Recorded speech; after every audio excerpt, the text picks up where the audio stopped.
found out that I was a targeted individual. And I'm telling this story. And Stinking Joe, oh, I'm sorry, I didn't mean to say his name, but I didn't say, I don't even know that's his real name. But he was... Okay, that's a very common name. That's not a problem. Okay, but anyway, he was certain. There's no doubt about it, because everything with him has got to be crazy. He's a crazy talker.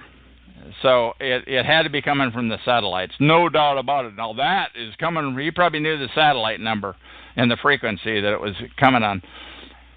And I said, well, this is simple. I'll go to a store and I'll buy a handheld tape recorder. So I bought a tape recorder and I taped it.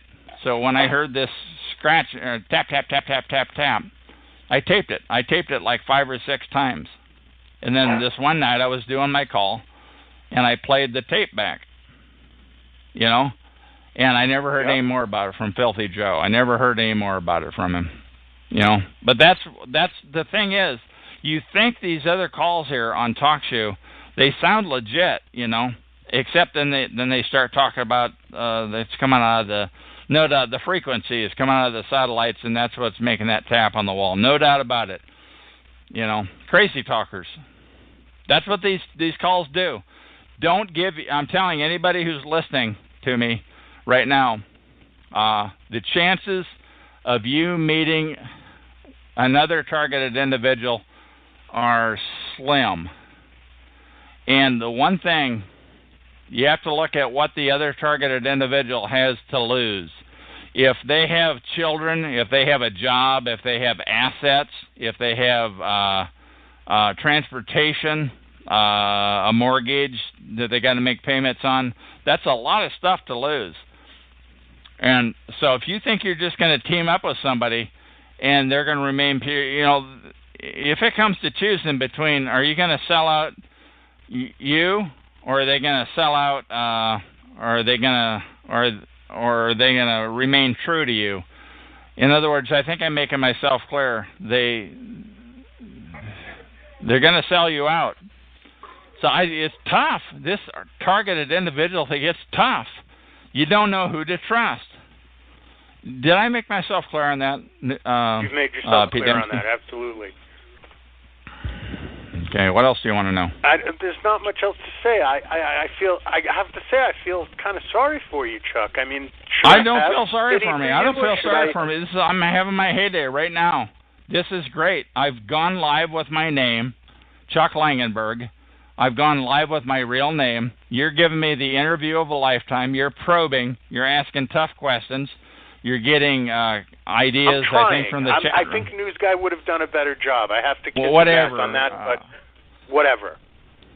But nonetheless, I'm life will never be the same for me.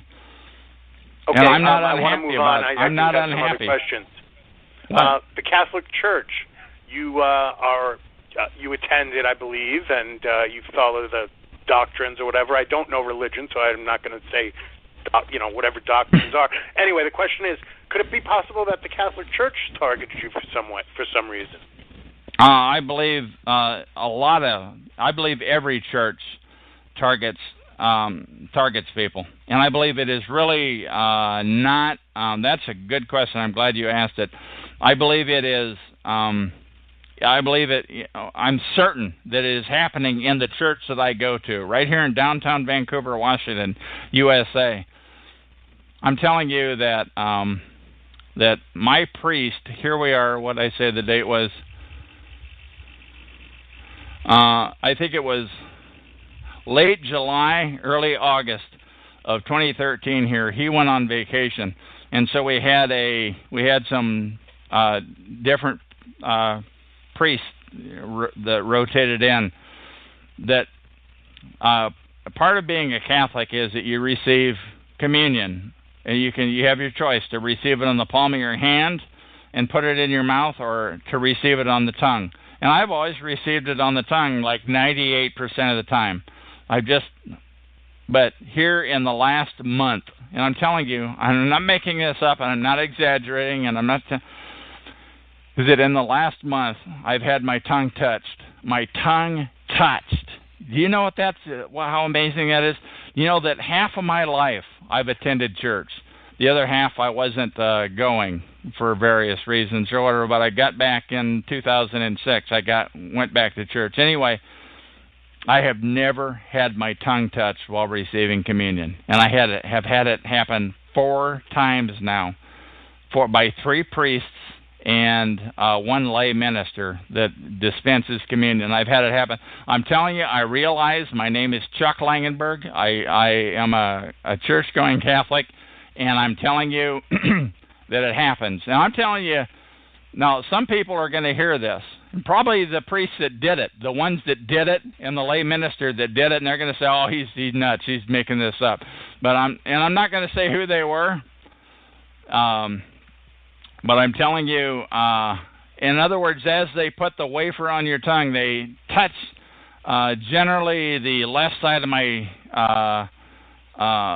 tongue 3 times, and the front of the tongue the 4th time. I've never had my tongue touched when they put the wafer on my tongue. I'm telling you, I'm not making this up. I'm not exaggerating. What do you think that was all about? I mean, was that to me, it's come on? No, it's not sexual. It's targeting. That's targeting. I used to think for a while there, I thought, well, it couldn't be my church. My church would never do anything like that. And I started taking a pot shot at a couple of different churches that I thought were in on the targeting. By the way, I do still think the Jehovah's Witnesses and the Mormons are possibly in on it because they're out proselytizing. They have little armies out on the street.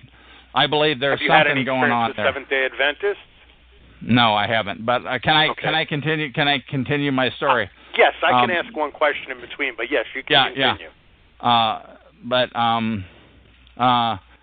So I was taking pot shots at those 2 religions, and I'm sorry that I was taking, but you know what? And I do think they're in on it, but I think possibly every religion is in on every church. What I'm telling you is I've seen, in my case, I like to sit in the back 5 rows when possible. 3 people. 1, 2, 1, 2. 2 people that Catholics like to kneel, you know. They would kneel behind me. 2 people, 1 woman, one guy. To me, they're perping. That's perping. You know, and so I would say it didn't just happen once. Can you explain that again? I didn't follow it. Let me do it. Let me do it. Back row. Please repeat that. All right. I'm sitting in the back row. And when I was on the right-hand side, this one guy, and I think he's a painter because he shows up at like noon mass sometimes, and he during weekdays, and he would be, I would say he knelt behind me probably that I know of 5 or 7 times. I don't know, 5 or 7 times. And this one time, he's gonna nudge you. You know, that's just happened, he puts his hand on the pew behind me, which is one where my back is near, and he just nudged me, and after about 4 or 5 times, I said, "Will you please stop that?" And I made sure that I said it just loud enough that everybody within an earshot of the Mass heard me, and this was probably before the Mass started. So I said, "Stop it," and he kind of like he flushed his hand at me, waved like he was hitting me in the face. But that was perping. He was perping me. And then there's another case where I was sitting on the back pew on the left-hand side of the aisle, and there's this one woman, and she just nods her head, "Oh, I love the Lord," nods her head right and left and up and back. And she's and this one, and they kneel behind you. I don't know why they do it. They're being weird. And then there's this other guy, and then she nudged me one time. And I said, "Will you please stop that?" And she never did it again after that. She gives me the droopy eye look, like there must be something wrong with me, because I've asked her not to screw with me. or whatever you want to call it. And the reason I'm going into great detail here is because I'm telling you, this recording is going to live 100 years from now, 1,000 years from now, and people are going to be hearing this, and they're going, God, that's just like what happens to me.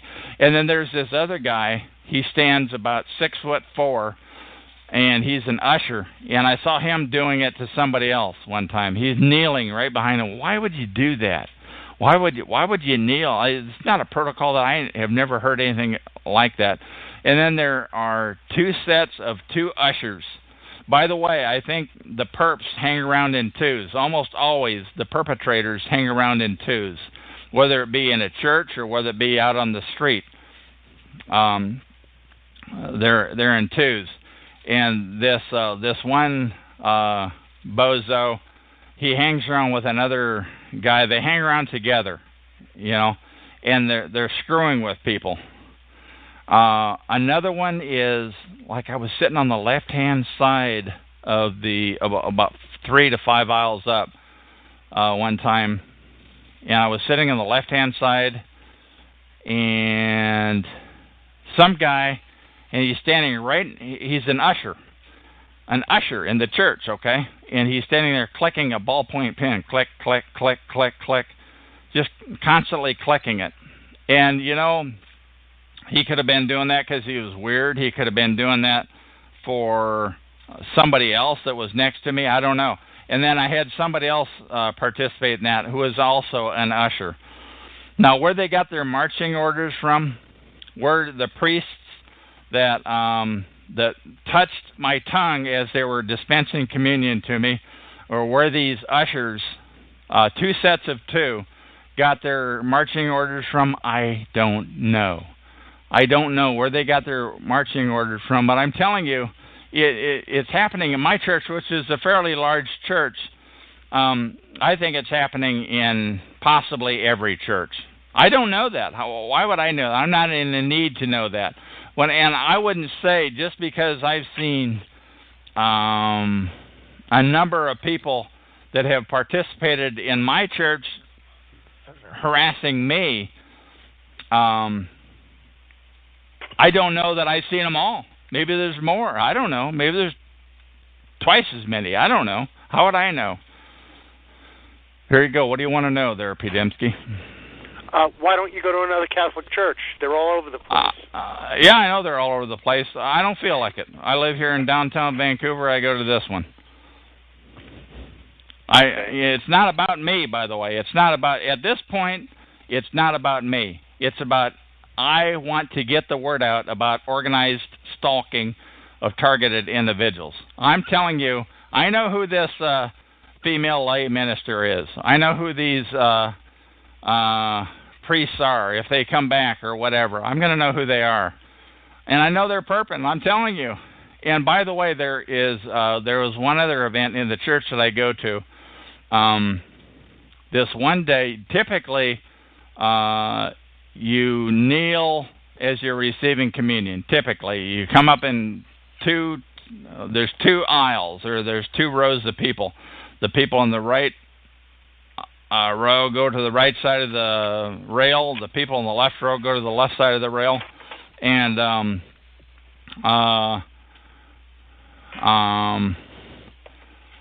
except this one priest one day, he came in and he was I don't know what you call him, a pinch hitter or whatever. He was a fill-in for the main priest we have who was on vacation.